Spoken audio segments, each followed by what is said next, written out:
April 2024, Bulilima, Zimbabwe.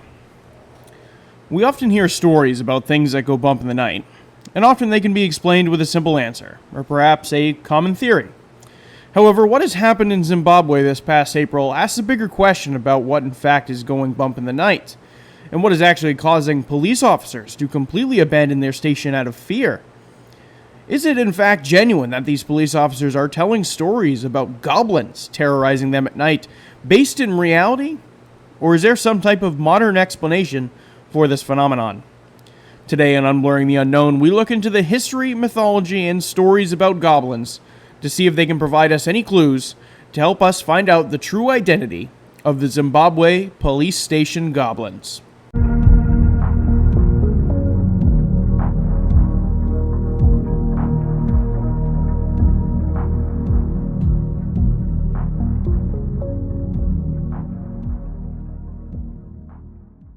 Welcome back to Unblurring the Unknown. As always, I am your host, Dominic, and today's topic is kind of a little bit of a goofy one, but it's also serious. Now, this is a topic I found while doing kind of like my regular research and kind of scouring the internet.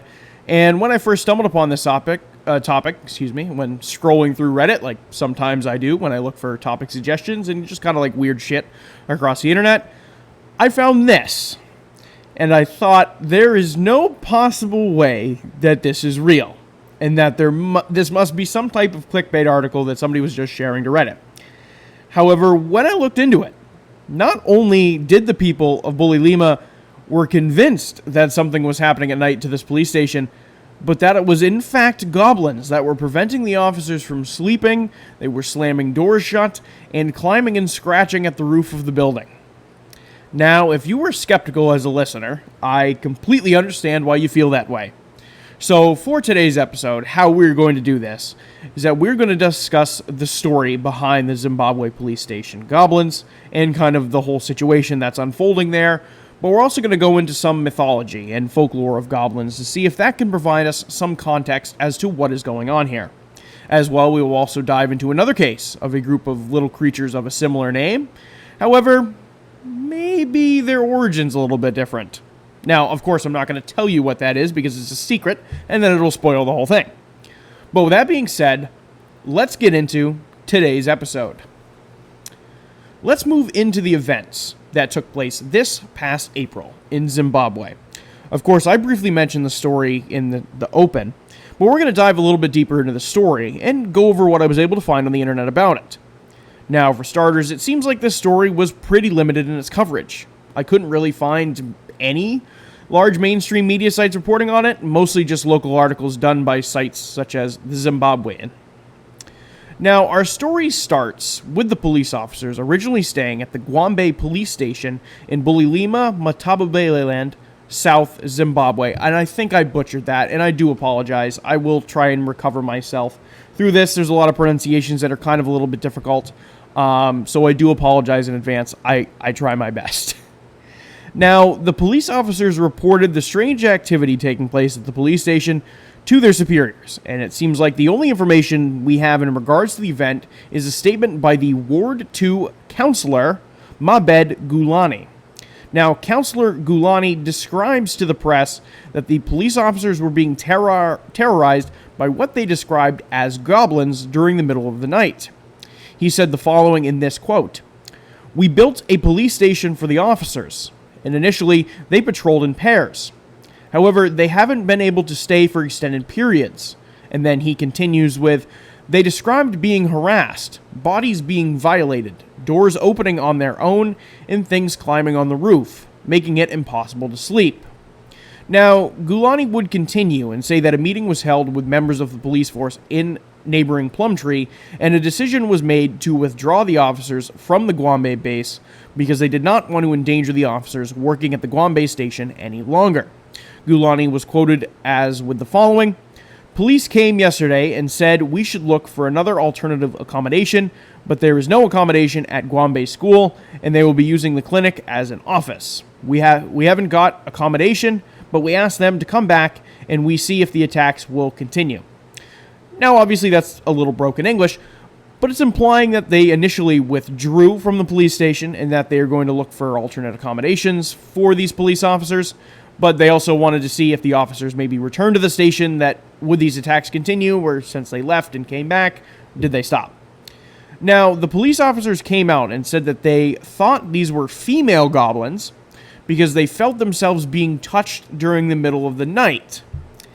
Now, the extent of that touching, I am not certain, as it doesn't seem like that information was made fully apparent. Now, I do find that a little bit interesting and a little bit goofy as a part of the story, and again, if you were listening to this and you're like, this sounds absolutely ridiculous, I kind of agree with you, but I'm obviously going to take as logical of a stance as I can with this and give you all the facts as I possibly can. Now, it is also clear that the police and the authorities are taking this very seriously, and seriously to the point that perhaps if the police officers stayed in the Guam base, the police's ability to do their jobs would be affected, as well as their mental and physical states. At least, that's kind of what I'm getting at, or that's kind of the assumption I'm taking away from this. But this leads me to another point. Why goblins? And are these goblins like the goblins we think of in pop culture and mythology? You know, these little green monsters with big noses and like gold? That's probably not possible. So what could this actually be? Now, this led me down into doing some research and kind of led me down this rabbit hole into goblins to see if, in fact, maybe they are seeing something or being harassed by something that is, in fact, a goblin. As hard as that is to believe. Now, goblins are something that originally comes from Western folklore. So you might be wondering, how is this something that is being brought up in Africa? Well, that is because for the longest time, most of Africa was under control by the British. Starting in 1880, the British had set up a colony in what is now modern-day Zimbabwe. However, it went by a different name, Rhodesia. Now, it would stay as Rhodesia until 1965, until a civil war would take place. Britain would move out of the area, and its independence would be declared in 1980, and that officially changed its name over to Zimbabwe. Now, it would make sense that something from Western legend and folklore would remain talked about and possibly believed in this area to this day. Now, Africa is also a very spiritual place, as they have numerous legends and folklore tales of their own, some of which I did find in doing my research and sounded very interesting and very compelling, so we might research that and come back to that for maybe a different episode at a different time. Now, goblins are also something that has been a prevalent feature in pop culture, as everyone probably has this image of a little green creature that is kind of mischievous and kind of gets in trouble and obviously likes gold. That's kind of the big one. Now, in mythology, goblins are shown as this kind of wandering spirit that acts like a boogeyman in some ways. Goblins are known to exist in grottos or underground caves, but attach themselves to households for a variety of reasons, and that is where they start to create all sorts of mayhem for the inhabitants of the home. Now, according to mythology, it is believed that when a goblin attaches itself to a household, it would bang on pots and pans, move furniture around at night, close doors and windows that were previously open, and even snatch clothes off of people, so this kind of does match what the police officers are saying is happening to them at the Guam station in Zimbabwe. Now, goblins were also used in mythology as this idea to help people discipline their children, as they would use the goblin as a creature that would come and show up if your child was misbehaving. Of course, in the US, we might refer to that as the boogeyman, but a variety of cultures have used their own iterations of that to keep children to behave. Now, goblins seemingly have a place within every Western European culture, as it seems pretty much every country within the West has some type of story involving a goblin of some sort. They've been depicted in numerous works of literature and in song. And now, in one of these stories, The Princess and the Goblin, which was written in 1871, that was a Scottish novel, it detailed in extent the behavior of these little green beings that would later go on to inspire J.R.R. Tolkien when he wrote the first Hobbit novel in 1937. Now, of course, I throw out all these little facts because I think it's interesting and I like history as well, so that kind of plays into this whole thing. But I do want to share an excerpt from that novel, The Princess and the Goblin, that was from 1871. Now, of course, like I mentioned, it details the extent and kind of the behavior of goblins, and I think it adds some context to our story as well. So I do want to read a chunk from that book.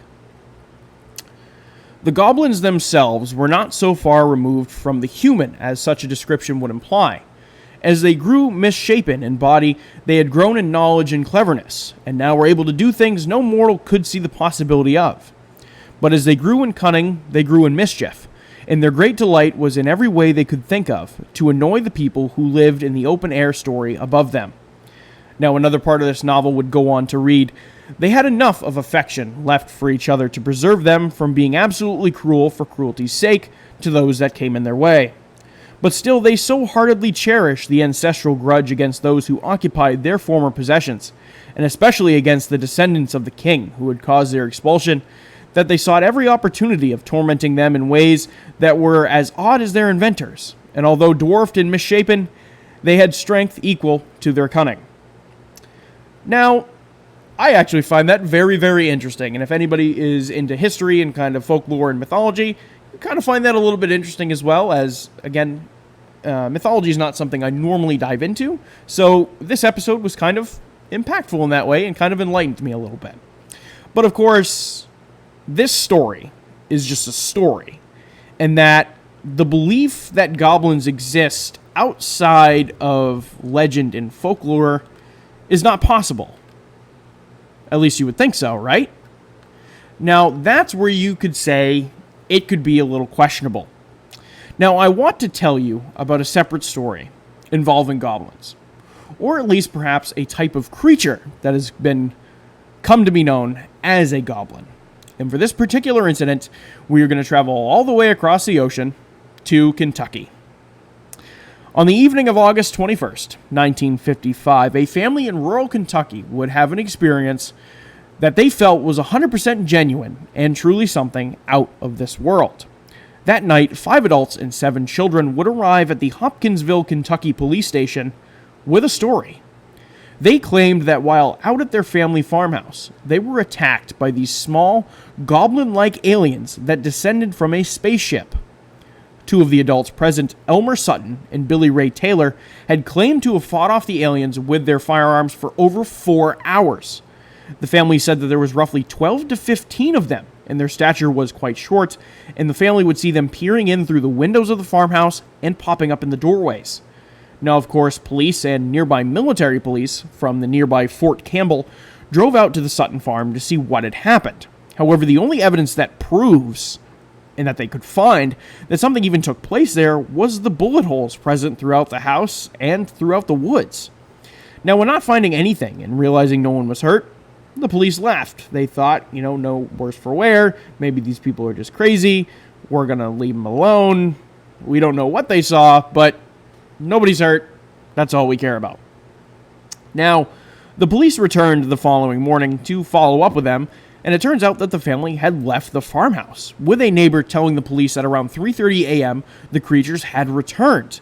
And rather than fight back and fight them again with no luck, the family rather instead decided to pack up their belongings and everything of what they had and left the area. Now, the Kelly-Hopkinsville encounter, with the creatures being dubbed the Hopkinsville Goblins, gained a lot of national media attention. And even though these creatures are more alien-like in their description and origin, it gives a very interesting perspective on what could possibly be happening in Zimbabwe. Could it be that, in fact, these aren't creatures that are going bump in the night, but rather some type of extraterrestrial being or encounter that is not fully explained? Now, again, that might be a little bit far-fetched, and you might be thinking, wow, okay, this was already far-fetched, you're just making it more far-fetched. And you might be right. But I like to lay everything out on the table, and I think it's very interesting to think about and kind of weigh the comparisons in the stories a little bit. Now, this isn't the only area of the United States that has had sightings of a goblin-like creature. However, in the northeastern United States and midwestern United States, there comes a story of the Pukwudgie. Now, some of you might have heard of the Pukwudgie before, and if you've listened to this show in extent all the way till last season, and in Season 1, the Pukwudgie was something that I did go into a little detail in my Bridgewater Triangle episode. Now, Pukwudgies are small 2 to 3 foot tall creatures, resembling a mix between a troll and a goblin, and their back contains quills like a porcupine. Quite an odd looking creature, to say the least. they actually share many similar characteristics to what we would refer to as a traditional troll or goblin. Now, the stories of the Pukwudgies originate with the Native American tribes that inhabited this area of the United States before the arrival of the settlers to the New World. Initially, Pukwudgies were friendly, and they posed no threat to humans. However, that changed. According to folklore, they got jealous of another deity that the Native American tribes worshipped, and that jealousy turned to downright hatred towards humans. Now, there are split opinions on whether or not something like the Pukwudgie exists to this day. However, many people claim that they are still out there, and this causes the legend to live on. Now, most notably in the Freetown State Forest, which is a part of the Bridgewater Triangle in Massachusetts, there is actually a Pukwudgie crossing sign, which jokingly pokes fun at them existing. Now, of course, the Pukwudgie is one of those interesting creatures where there are people that say that they see them to this day. However, it kind of falls into the kind of whole woodland creature thing where it's like, it's a legend and people say they see them, but there's no evidence to even show that they exist, and then it's just folklore and it's just myth. Again, kind of all to what you believe. However, the story of the Pukwudgie I find very fascinating.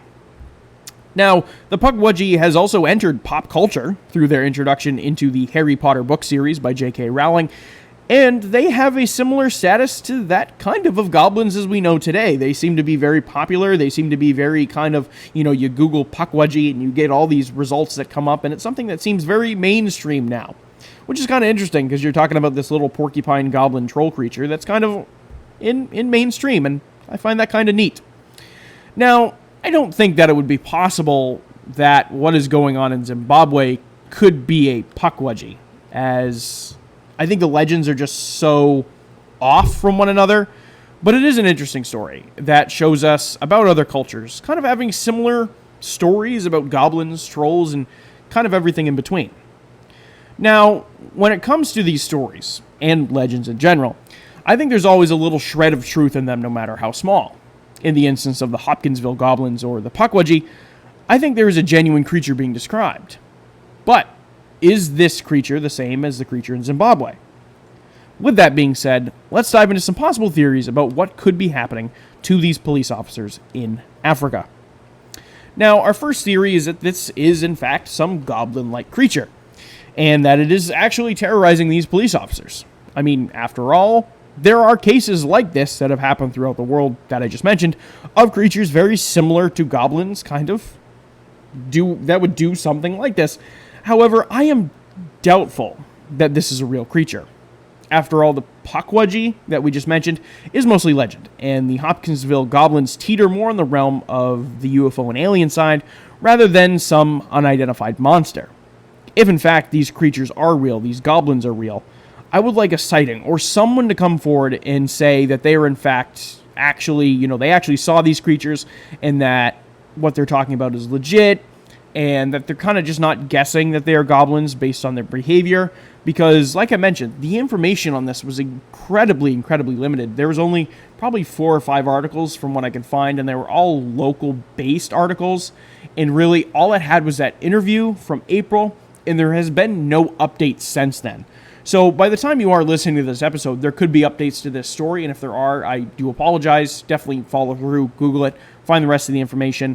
If there does happen to be more out there that I didn't miss, or by the time you're listening to this, there is more information. Go ahead and Google that, find that out for me. If there is any updates in this, and you happen to catch that before I do, please feel free to leave that in the comments. I read every comment that comes in, so I will most definitely see it.